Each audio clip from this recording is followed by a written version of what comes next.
You are doing great. So, I know it seems like I have sort of, abandoned my YouTube family, but it's not so. No, be so. Just, building a personal brand on LinkedIn. And, the idea occurred to me that, oh, okay, while I am sharing, insights and stories from blast from the past, recent, and all of those things, why can't I carry my YouTube family along? And some stories are really done really well, on LinkedIn. And the idea just occurred to me like, okay, why don't we create storytelling times, every other week? I don't know if I'm going to be able to commit to this, but then. So today I'm going to one of the very, very beautiful stories that people are really enjoyed on LinkedIn. Is the story of how I met my husband. And there are two parts to it. So I'm going to be reading part 1 to you today. So I hope you do enjoy this story, and do let me know what you think about this idea, a story reading series with Queen Billion. All right. So the story goes thus. So by popular, I'd been giving some hints of how I met my husband. Then people were commenting, we want to know how you met your husband. Tell us the story already. So this is the story of how I met my husband. And I began with, the truth is that kindness and service will set you apart for the most unexpected blessings, like it happened for Rebecca in the Bible. So in August 2019, I attended a life-changing event called Heart to Heart with Fela Durotoye. It was an intimate gathering of only 100 people, and I felt privileged to be a part of it. In October 2019, there was another Heart to Heart event, and this time it was going to be Fela Durotoye and his best friend Lanre Olusola.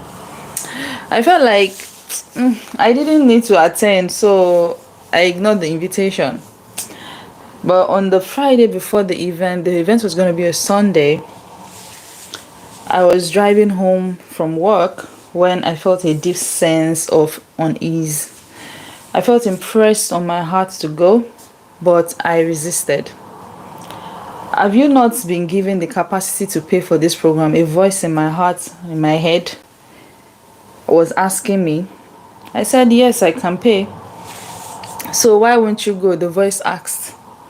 I realized that my overfamiliarity and Ijebu, sometimes stinginess, was getting the best of me. So suddenly a thought came to me. I could promote my new single, Shine, at the event.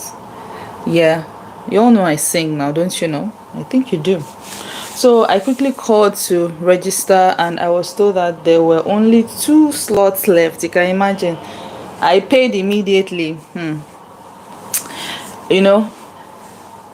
the day of the event, I wore my song's promo shirt and I arrived early. And I won the icebreaker game again by mentioning the names and occupation of 14 people that I had met in the space of 30 minutes thereabouts of starting the program. I was seated at table 10, which meant that I was among the last set of people to have actually registered. An older woman named Abimbola, obviously my namesake, sat next to me with her husband. We quickly connected, we clicked immediately, and I told her about myself and my many talents, I even did some small favors for her, like taking her phone to take pictures, blah blah, all those kind of just random stuff. And we exchanged numbers so that I can send her pictures primarily. And the next day she contacted me and asked me about my relationship status.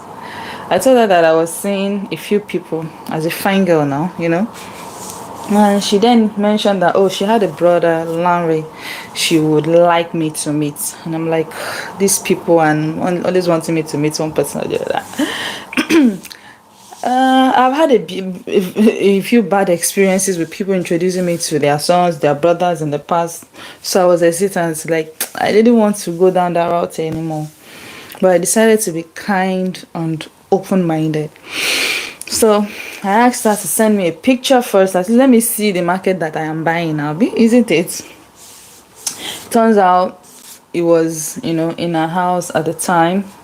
And she was telling him about the wonderful lady, May, she had met the day before. She told him all about my many talents, and he insisted on meeting me because I was just wondering, like, who is this person that does so many things and how is she able to do them? That curiosity, that intrigue, that interest was sparked in him. And this same trait that was a threat to most guys anyways, back then. He called me for days, but I was busy and I couldn't, even get to talk to him. I kept missing his calls. Eventually we spoke and we did set a date. He sent me about 10 different restaurants, right? If I remember, I think it was about 7 or 5. About 10 different restaurants to choose from, and I picked one out of the 3 that I had never been to. So on the evening of our date, I still went to the market though before going for the date. So I even got there I think I got there on time, or maybe 5 or 10 minutes late. But I still made sure that I did my business that day. But I made it to the restaurant on time, and we clicked. Also, the two of us also clicked. That's where I clicked with Auntie Bimbo, and we talked for hours, running into some minutes to midnight on a work night. I was still going to go to work as a banker the next day, and it felt like we had known each other the whole of our lives. So that was on the 23rd, I think, of October, and on the 17th of November, being the next month, just a few, maybe how many days is that? Let's say about 23 days also. He proposed that year, and a few years later, our son was born on the same date that he proposed, 17th of November. And guys, that's the story of how I met my husband, and I hope that you enjoy this, because I just felt like I wasn't carrying my YouTube community along on the journey that I'm going on with, being on LinkedIn, showing up. It's not easy. Showing up on LinkedIn every day has not been easy. But then I can as well just, read the stories that I share on LinkedIn and read it to you guys, so that you have an idea of what is going on, and be able to share in my journey. And I hope that you enjoy this series of me sharing my stories, my write-ups, reading the writings that I do on LinkedIn. And I'm also on Medium, so most of the things that I write on LinkedIn are also on Medium. So honing my skills on writing and all of those things, and I hope you've enjoyed the story. So the next one, I'll go live and I'm going to read the story, the part 2 of the story, which I think a lot of people even found even much more interesting and more fascinating than even the first one, than even part 1. And I hope that you look forward to that and you enjoy it, because quite a lot of people have really been impressed with the way I wrote that particular part 2, and it was just divinely inspired, because I was stuck for months on how I was going to tell the story of part 2, because everybody was asking, oh, we want more. And I hope you've enjoyed how I read it to you. Everybody was saying we want more, we want more, we want more. And then I was stuck for months. And I think this particular story, I posted it, when was this? Let me check. I think I posted it 5 months ago. Yeah, according to LinkedIn, I posted this 5 months ago. And it was just a day or two before, that 5 months ago, today is like October. Yeah, October thereabout. And I was stuck, trying to figure out, okay, how do I tell the story of part 2? What is in part 2?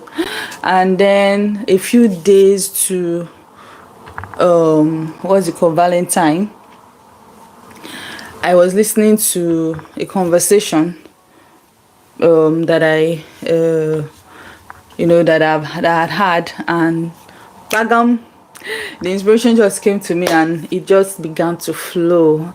So, and I think you're going to really enjoy part 2, and I don't know, maybe tomorrow.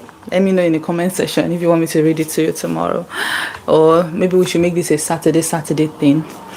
And if I'm inspired, maybe I will read to you guys every day. Just go live and read my LinkedIn post to you guys and see how it goes. Because I think that's actually, because one of the things that has actually, you know, made it a bit difficult to create YouTube videos is the fact that YouTube is not for the faint-hearted. You know, you have to think of the video idea, and you have to now like edit it, and then you now have to like upload it. So which is why, you know, I just want to show up like this and read my written stories to you guys, and at the end of the day just make it live so that I won't have to, number one, edit or try to cut or do this or do that. Just take me as I am. And I hope you enjoy this unfiltered Queen Billion, and you're able to learn from my life lessons, because this is also a life lesson. You know, the first thing I said is that the truth is that kindness and service will set you apart for the most unexpected blessings, like it happened for Rebecca.